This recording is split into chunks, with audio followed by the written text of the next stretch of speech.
Well, good morning. I come to you today from the kitchen, and I'd like to talk to you about a few things that I've been doing lately with the way I cook the tempeh.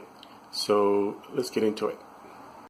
So here we are. At this point, the beans have soaked overnight. I've dehulled them, and then I cooked them for about a little under an hour, and so now they're just cooling off, getting dry. That is just where I am, but I just wanted to take the opportunity to show you what I'm talking about. Is this.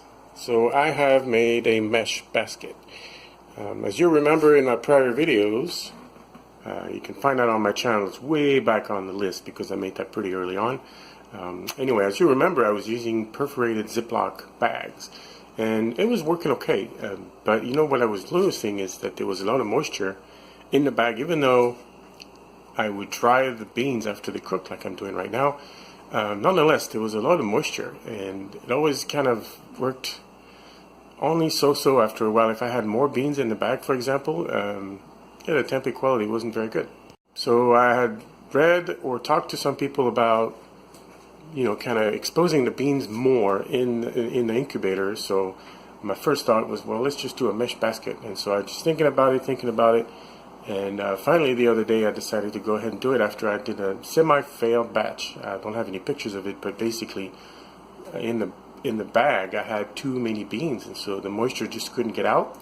And the middle of the bag I had to throw it away. It was bad. I decided to try the mesh, and so it was a big step. And I did it the other day, and I'm doing it again today. So as I'm getting everything ready, I'll show you how it goes. It's used a mesh to actually let the beans cool off and dry off in the sink. I do it on the pan first on a towel like this, and then I dump that in here and I let it cool for a while. Another thing that it does is it also, some of the stuff that is in the beans after they've been hauled, if I can take this off without breaking it, see there's a lot of little pieces of the beans that actually fall through the mesh, so it helps clean up some of the extra material that otherwise would probably use up some of the spores as it's fermenting and actually not eating up the beans, but rather they're just part of the beans that when they split, they just kind of come out and they're like a little. I have to look up the technical name of it. I don't know what it is, but it's definitely part of the bean that comes off when it splits. It's like the stem, I guess. Anyway, but by doing that, it's just puts them in the sink. So it's kind of cool. It's dry now, and like I said before, nothing changes. We take the spore that we have, the starter, I sprinkle it in there a little bit, like so. And then I just stir it up real good. And so that step doesn't change. Just I wanted to reinforce that.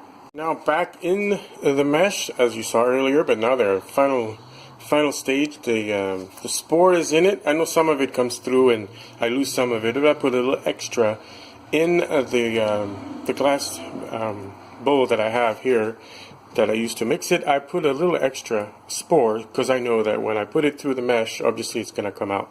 So, but whatever's left sticking on the bean is what's good anyway. So that's the way I see it. So now off to the incubator. So here we are now in the incubator. Sorry, the light is pretty bright here, but got the thing in there, the mesh basket with beans in it. I lose some more of the spores as I'm spreading it out. I can hear it, but that's okay. And yeah, so it is 9 o'clock on Monday, and so we'll see you about noon Tuesday when it's done. The next day, Tuesday, about noon, quarter to noon, so it's almost been 27 hours. Let us see what our tempeh looks like. So we get close to the incubator. First of all, since we're done, we might as well unplug it and pop the lid. Oh, here's another lid. That's right. Oh my goodness, look at the fuzz on this thing. This is raw footage from the unveiling. So I'm going to take it out, put it on the kitchen counter so we can look at it a little closer. It looks pretty good to me. The first thing I want to show is how much it's grown. The fuzz actually outgrew the bottom of the tray by quite a bit. It looks to be completely overgrown, so I'm gonna have to cut it out. I knew that already. So let's see, a little close up here. Oh my goodness, this is just wonderful. This is fully consumed. I mean, this is amazing. Now we're back here. Let me show you kind of what I do is I take this here knife and I cut. See, I scrape off scrape off the fuzz off the bottom. Okay, so there is the fuzz. Okay, so we're almost done here.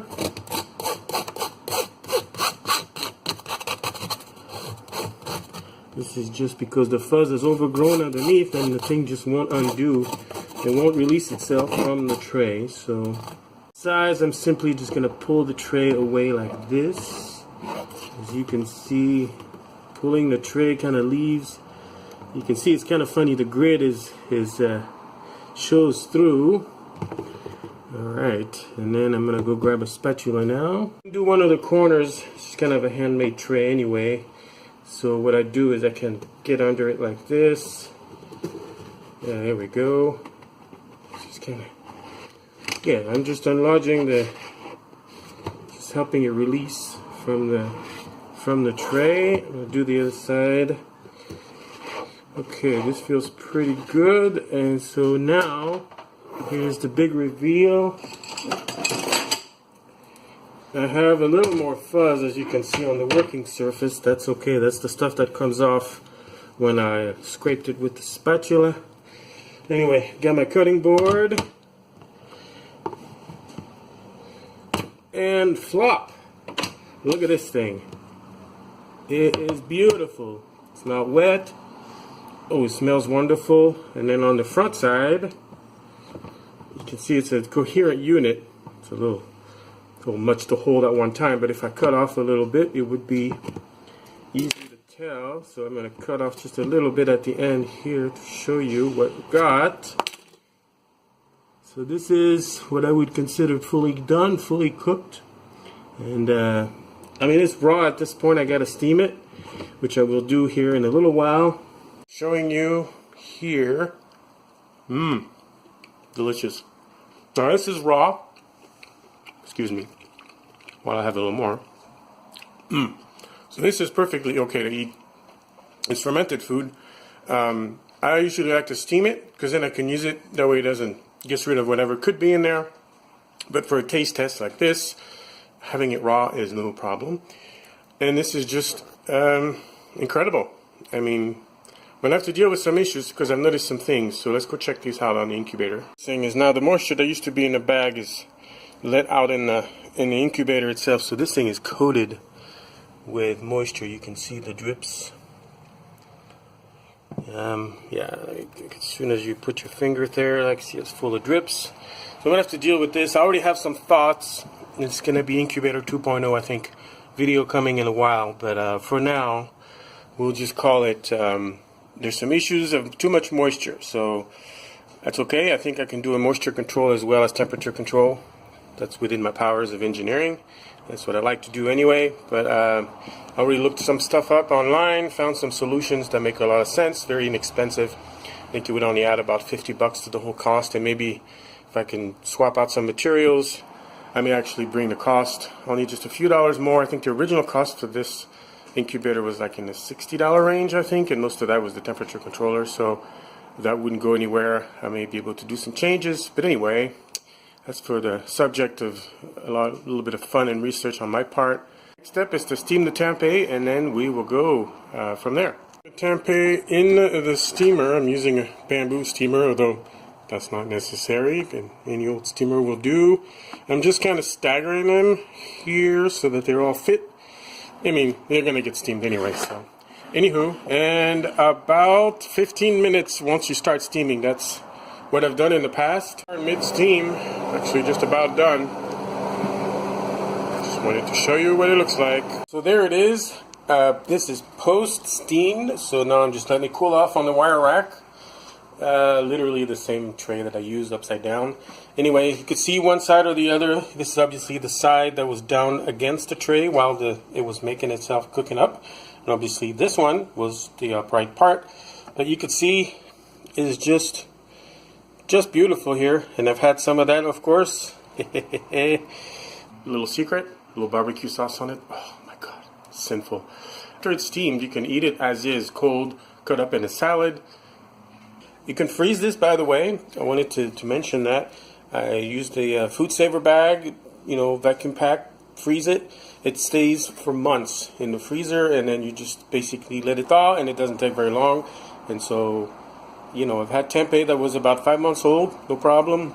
Otherwise, you can also then, then you can fry it up. You can, put it in a stir fry, whatever. It's ready to go as a very good source of protein, as you all know. It's non-animal protein, which, whatever it is, but for me, that's what I try to focus on. Plant-based. I guess that makes me a vegan, but not necessarily. I do eat the fish. So, but you all know that from my videos before. Anyway, it's just a wonderful, wonderful way to make my own food. It's very cheap. And feed my family healthy food. Can't beat it. So, anyway, that's it. I will see you next video.